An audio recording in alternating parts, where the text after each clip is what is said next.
بیا بیا اینجا اما چه در کدومش اینجا سه داره مهمانخانه بیا درو بسم الله الرحمن الرحیم در زبون جنو فقط هم جای شیرین دا بگردیم مهمانخانه السلام علیکم و علیکم السلام مسعودی خوبی شما خیلی خوبین مبارک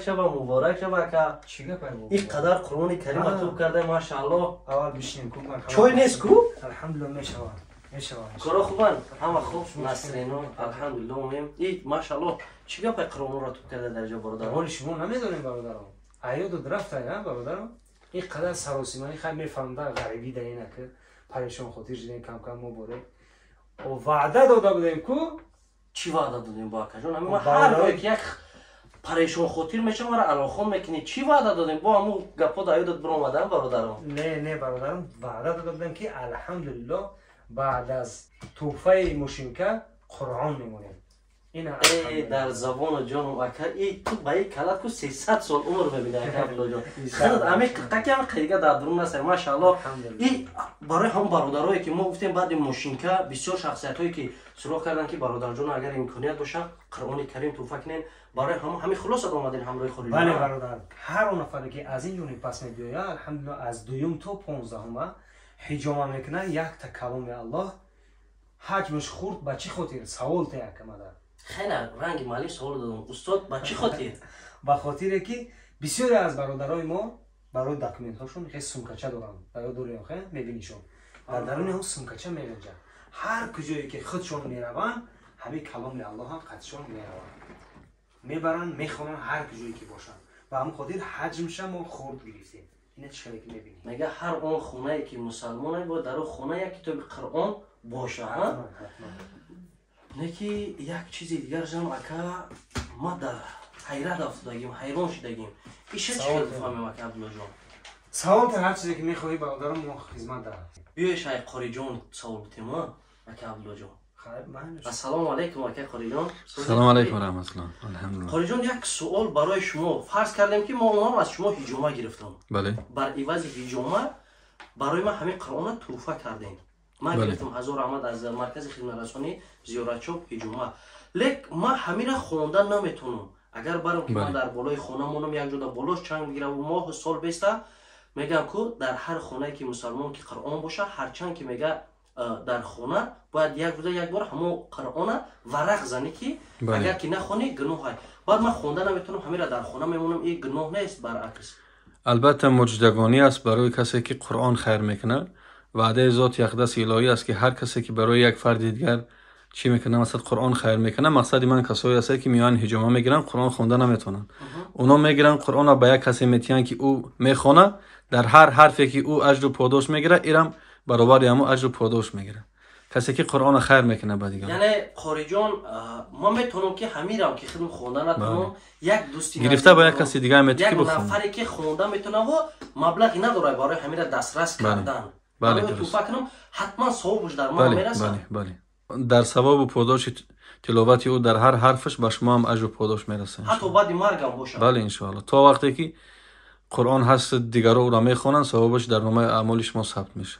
ای ماشاءالله اگر این خیر باشه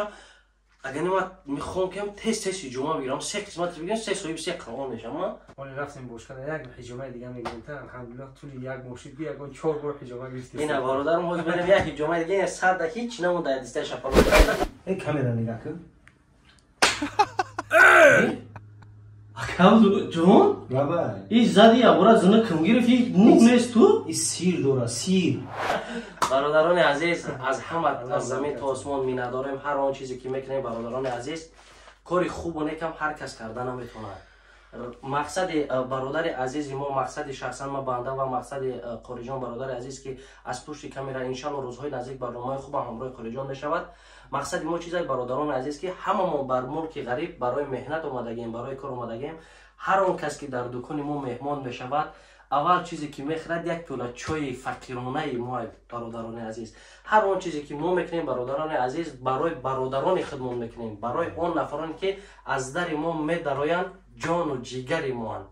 این سبب برای رکلام قرآن جای رکلام نیست قرآن جای نیست که مطرح بگم این قدر پول بده اینا میتونم این برای هوسمند گردانی هم کلبک فقیرانه ما که ما مسلمان ها چی داریم کتاب قرآن داریم برادران عزیز. بله. کتابی داریم که در جهان مقدس ترین چیز است برادران عزیز. هر یک شخصیت باید مقدس ترین چیز در این بغلش در بر خودش بگیرن. میگن هر آنجایی که کجایی که سفر میبره با آیات های قرآن ببرو. مقصد چیزه که هر یک راهی که میره، هر یک فلاکتی که روپرو میشه، خواندن قرآن بسیار از آن فلاکت ها ان شاء الله اول الله مهربان، دوم همه چیز سببگار میشه که شما را حفظ میکنه. در همه بابت ما خواستیم که نوار دیمه همراه اکا عبدالله جان توفه کنیم قرآنایی که برای جایی به شما داختن قلعی و به خطر ان شاء الله. بله، نگفتن آماده چقدر که در بالا خیر کردیم. الحمدلله برای برادرها هر اون نفرهایی که قدم مبارکشون در این کلبه ما میمونن از 2 نوامبر، بله از 2 نوامبر تا 15 هر اون نفری که حجامه میکنه الحمدلله یک قرآن مبارک به او تحفه کرده میشه. نه برادران عزیز چیکار کنیم با برادر جان؟ فقط از پشت کامera در پشت کامera نویسن آسانه. بیا برادر جان یک بار دکان ما حجامه هم نگیر، بیا پروسا بدرو ایدر بگو همه انسان های خوبن یا اینکه انسان های بد. یک بار از در ما بدرو، بعدا برا در پشت کامera بنویس که فلان اکا عبدالله جان رحیم جان یا قاری معامله‌اش هم. یک بار از در ما بدرو دیگر بر اومدن نمیفورد. شب در اینجا جود میکنیم برادر جان همراه خودمون یک پیاله چای یا لوبی شوربای تاجیکی میکنیم میزنی جونک میدم اکا جان. نگفتن برادرهای ما که اگر که همون کم کاسگی باشه حتما که اگر آمدن اون نفرهایی که آمدن در زیر کامنتر بنویسن که چگونه بود خدمت رسانی، چگونه بود، و اون نفرهایی که شنیدن یگان کمبودی ما را اون نفرهای هم بنویسن. ما خفه نمیشویم. ما کمبودی برادر که وقتی که در روی ما میگه ما هم کمبودی را اصلاح میکنیم. بنده به خطا نیست، بارها ما تکرار میکنیم، فقط ذات پاک خودش به خطا دیگه همه ما خطا میکنیم. لیکن چگونه اصلاح میکنن؟ اصلاح همین گونه میکنیم که وقتی شما کمبودی ما را گپ میزنین ما الحمدلله کوشش میکنیم که همون کمبودی را چی کنیم؟ برطرف کنیم، اصلاح کنیم. باقی در امان خدا باشین. ان شاء الله که بیاین قرآن مبارک به نصیب نشوین. از 2 تا 15 شما میتوانید که به همین دکان خاکسارانه ما بیاین صاحب قرآن شوین بعد از حجامه. بله برادران عزیز ما روزی عادخی نداریم، از همه روز خوبتر و بهتر برای هر یک شما که میبینین همون روز خالیتر است. ساعت فرقی نداره، از ساعت 8